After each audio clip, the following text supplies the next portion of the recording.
What passing bells for those who die as cattle?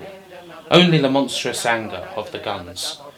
Only the stuttering rifles' rapid rattle can patter out their hasty orisons. No mockeries now for them, no prayers nor bells, nor any voice of mourning save the choirs, the shrill, demented choirs of wailing shells, and bugles calling for them from sad shires. What candles may be held to speed them all? Not in the hands of boys, but in their eyes shall shine the holy glimmers of goodbyes. The pallor of girls' brows shall be their pall, their flowers the tenderness of patient minds, and each slow dusk a drawing down of blinds. The Great War, 1914 to 1970.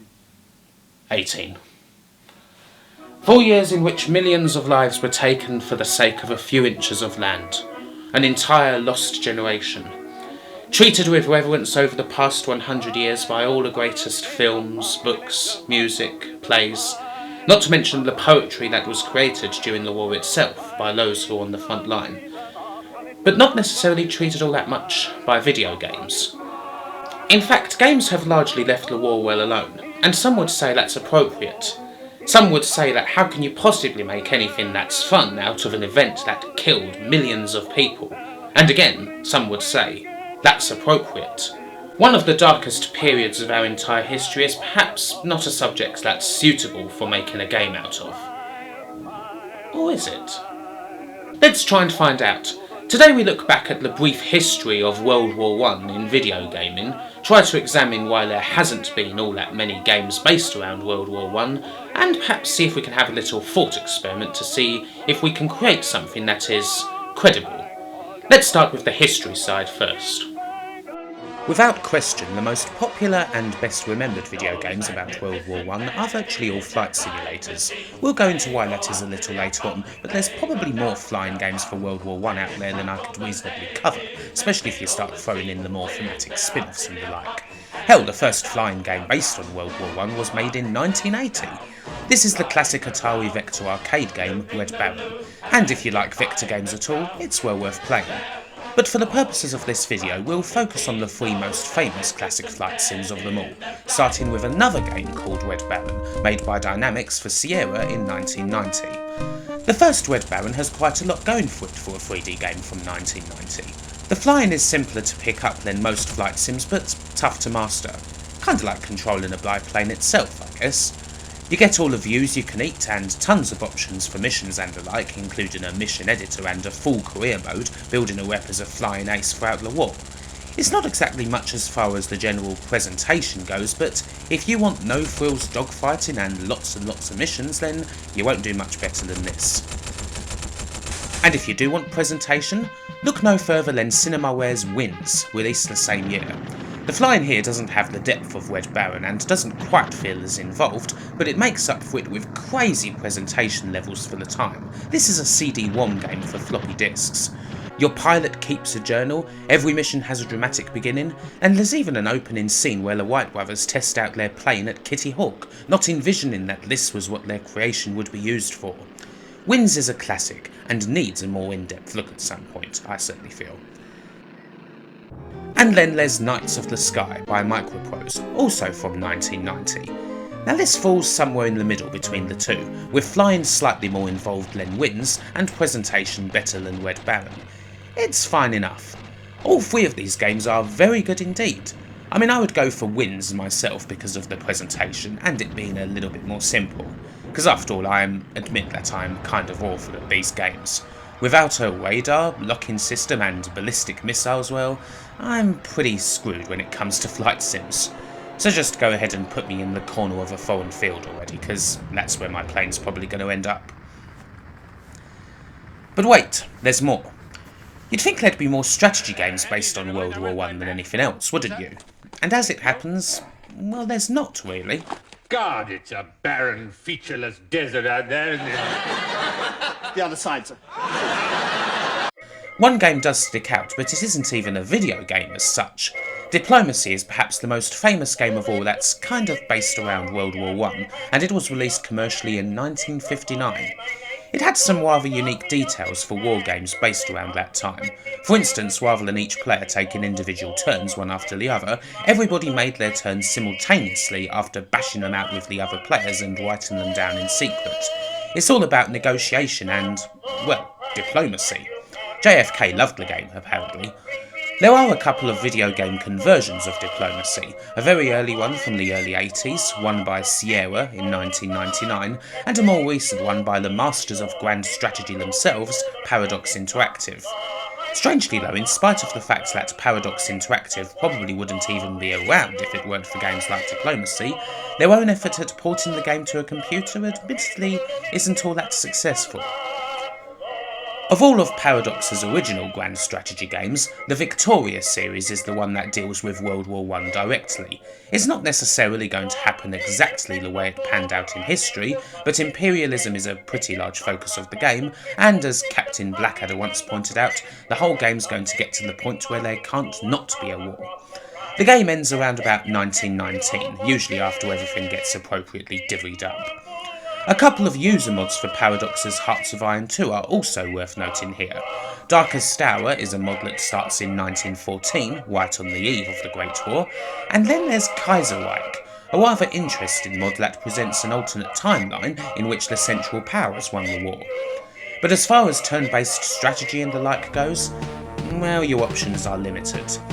Historyline 1914-18, also known as the Great War, is virtually the only one I can think of, and honestly it's amongst the best. It's by the same people who did the much more famous Battle Isle series of games. The AI is kind of repetitive though, seeing as they basically just throw everything at you, which is of course accurate. Another one I found along my travels is simply called World War I, and it's an RTS. One of those games with a fairly low budget but a decent enough knowledge of its subject.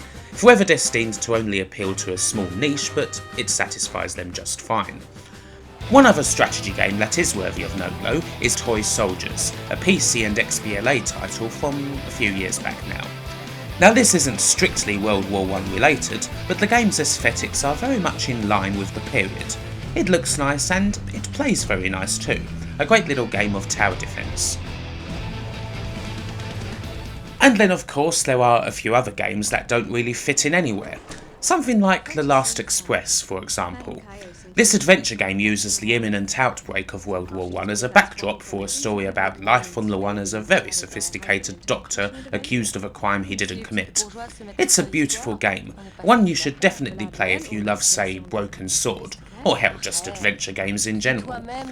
Another game that takes a bit of a role-playing bent is Call of Cthulhu: The Wasted Land. Now this could have gone in the strategy section too, but I threw it in here because of how it mashes World War I up with H.P. Lovecraft's Cthulhu mythos. Some people like this, although a lot of people do complain that the whole thing's a little campy and the interface is kinda rubbish. Depends how big a fan you are, I suppose. However, the big question is, what's the other genre, aside from strategy, that's associated with war games? That's right, the FPS. And you would think that there'd be a few of those, wouldn't you? In fact, there's barely any. Most of them have a kind of weird mashup aesthetic as well, and they're not exactly critically acclaimed. Necrovision, for example, is a game that mixes World War I with zombies. Kind of an odd little idea that could have had legs, but as a shooter the game is kind of a failure. There's also 1916 Der Unbekannte Krieg, a game that's based more around survival horror and dinosaurs. This isn't bad, and it's also free to boot. Still, what about something that doesn't have zombies, dinosaurs, or spaceships or whatever in it? Well, there's Darkest of Days, I guess.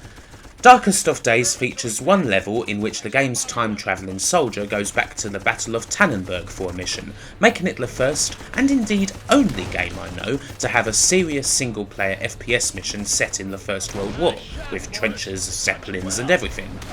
Darkest of Days is also commonly regarded as one of the worst big-budget FPS games to come down the pipe in the last 10 years. So yeah, you gotta take the rough with the smooth on that one.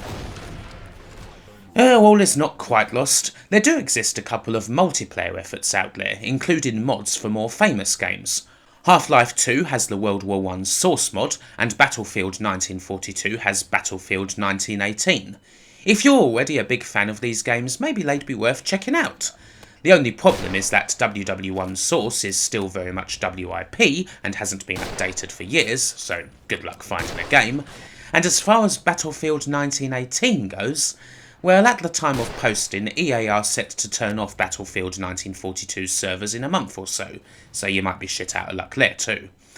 Therefore, your only option for World War I based multiplayer FPS action is a new original game called Verdun.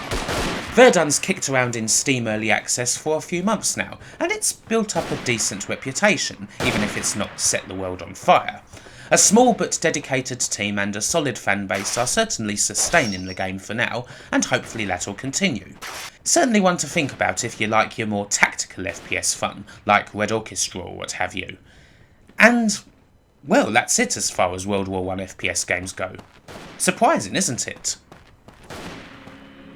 So having given a brief summary of the range of World War I games out there, that is to say not very many, it begs the question as to why there hasn't been many.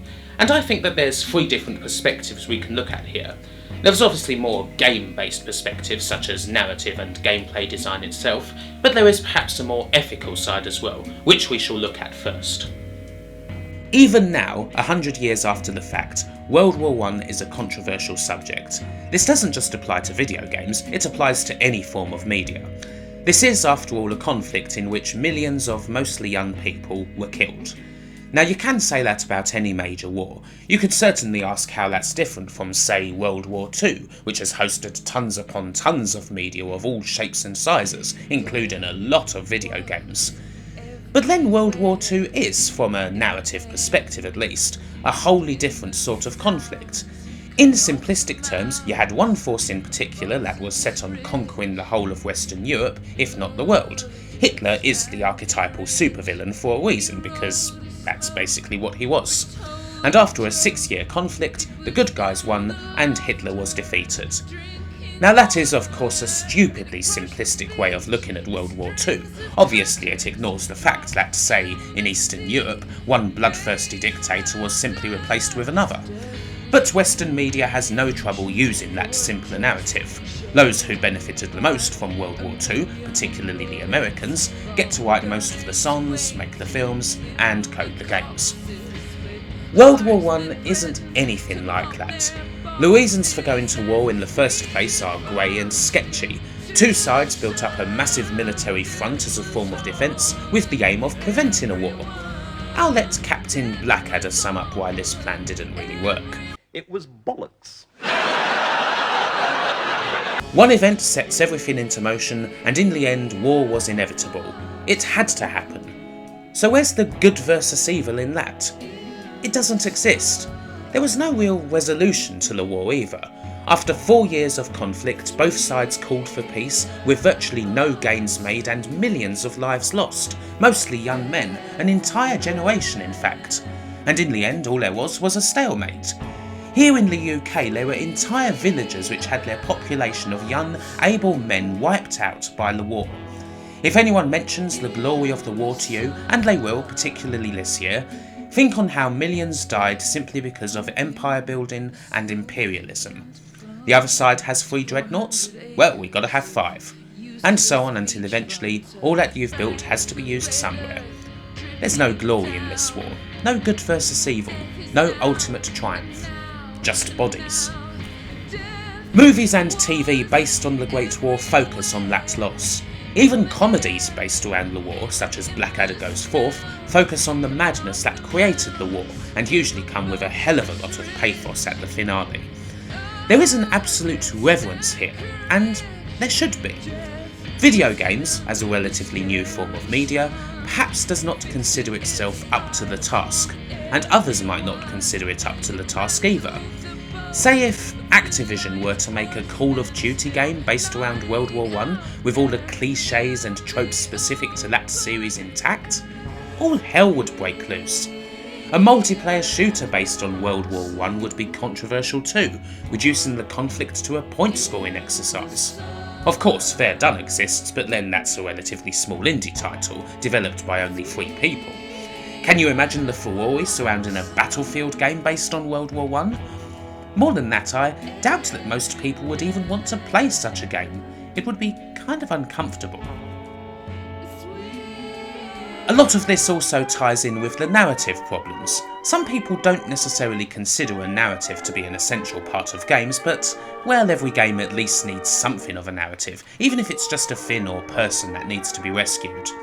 Now, having strong narratives isn't really an issue with World War I, it's a complex, massively grey and dark story.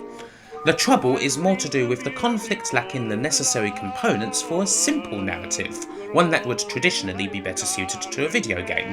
Again, there's no straightforward resolution, no good versus evil, nothing you could really pin anything on. A complex narrative is certainly achievable though, and a video game could achieve that, but no one's had the courage to try and pull it off. Certain modern war-based games, such as Spec Ops: The Line, have shown that you can create a compelling video game narrative in which, at the end, nobody wins, a dark and horrific tale based in the modern world. It shows that such a thing could potentially be feasible, and I wouldn't be surprised if more indie-based developers tried to create games based on the conflicts that weren't just shooters or strategy games. The audience is definitely there for dramatic video game storytelling like this. Still, you're probably asking a lot of a more mainstream studio to support something like this, at least for the moment. Of course, other forms of media haven't had this trouble. Why, there's a lot of films about World War I, isn't there? And you might ask how that's different. It is. And it's not just as simplistic as film being older and more established. Think of when cinema started.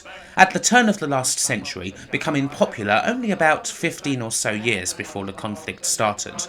It was well placed as the new form of media, through which people could actually see the conflict through newsreels and ultimately make pictures about the war itself. J'accusé, the first major motion picture about the war, was made and released while the conflict was still ongoing. In a sense, World War I helped establish film as a serious form of media. We don't really have that in video games, and it is a struggle to have that. Think of how long video games tend to spend in development. They lack the immediacy and the quick turnaround of a moving picture that, even then, could be cut, printed and distributed in a matter of weeks. Unless Twine or Game Maker become major forces in game design and distribution, we're not likely to ever have that immediacy either, at least not in the mainstream.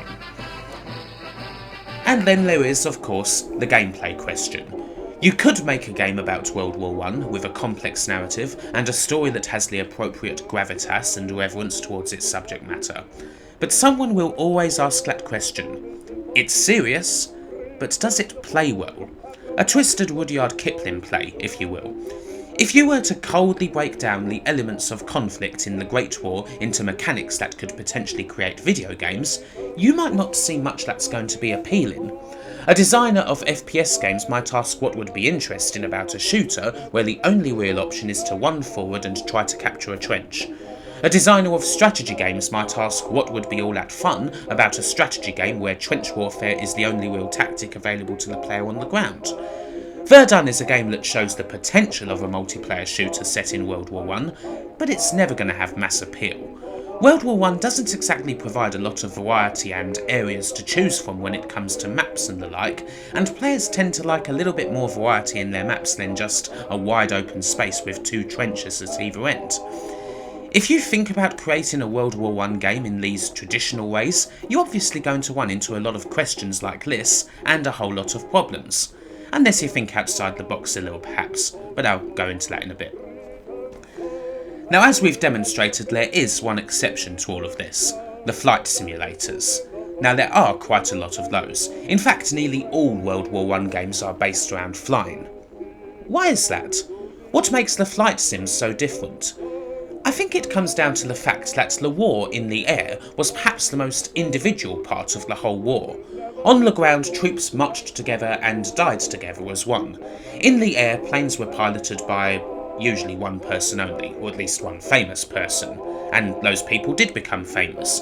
The Red Baron is of course a real person, Manfred von Richthofen, the top ace of the war with over 80 victories in combat. You could also look up names like Billy Bishop or Werner Voss. countless people described as flying aces, some of whom became famous in their own lifetime. And so you have that individual aspect, and importantly in the context of gaming, you have the potential for one-on-one combat that can have a host of different outcomes and depends on a high degree of skill. The flying aces are just about the only somewhat romanticised part of the Great War, as they almost existed outside of the war. The Red Baron was respected just as much on the British side as he was on the German side. They were thought to be fighting their own private battles, away from the horrors on the ground. And so these stories and exploits can be pounced on by game designers who have never had any issues with creating games based around the World War I flying aces. It's much simpler and possibly even more rewarding to do that than try to create a game that's based on the ground. So how else could the subject be taken on? If more traditional FPS or strategy angles don't work, what could we do that's different? Aside from just throwing zombies into the conflict, I mean. Let's have a little bit of a thought experiment now, shall we? Now I ain't no game designer, but I can give something a try. At least an idea that I've always thought would make something good. What if you played as a dispatch rider? Carrying messages back and to the front and the like, getting on your bike and riding dangerously close to no man's land, having the odd brush with danger. There wouldn't be masses of action that you'd directly take part in, but the horrors of war would certainly be on show. Maybe there could even be a part where you played as a message pigeon, flying above a raging battlefield. I don't care if he's been rogering the Duke of York with a prize-winning leak! He shot my pigeon! And you'd carry dispatches, letters, poems, all sorts of individual stories. That sort of thing might be something I'd like to see. I mean, it wouldn't exactly be fun or anything, but there would certainly be something quite dramatic about it, and maybe even it could be something that's educative as to the true horrors of the war, at least in game form, because I don't think we really have that. Anyway, that's just one idea. Maybe other people will come up with some more some point, if they feel that gaming's ready to take on such a heavy subject. It might not be much of a seller, but I think that these days there's room for smaller teams to take this sort of thing on now, and anything that widens the gaming world's scope away from just action, is welcome by me.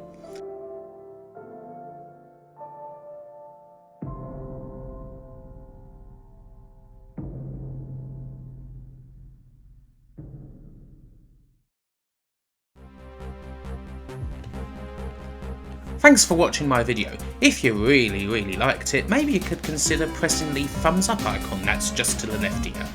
Or maybe you could subscribe to the channel, if you so desire. If you're really crazy, maybe you could also follow me on Twitter, or even support me on Patreon. All the usual stuff. Someone's got to pay the bills. As always, wherever you are, whoever you be, have a good one, take care, and I'll see you next time. Bye bye.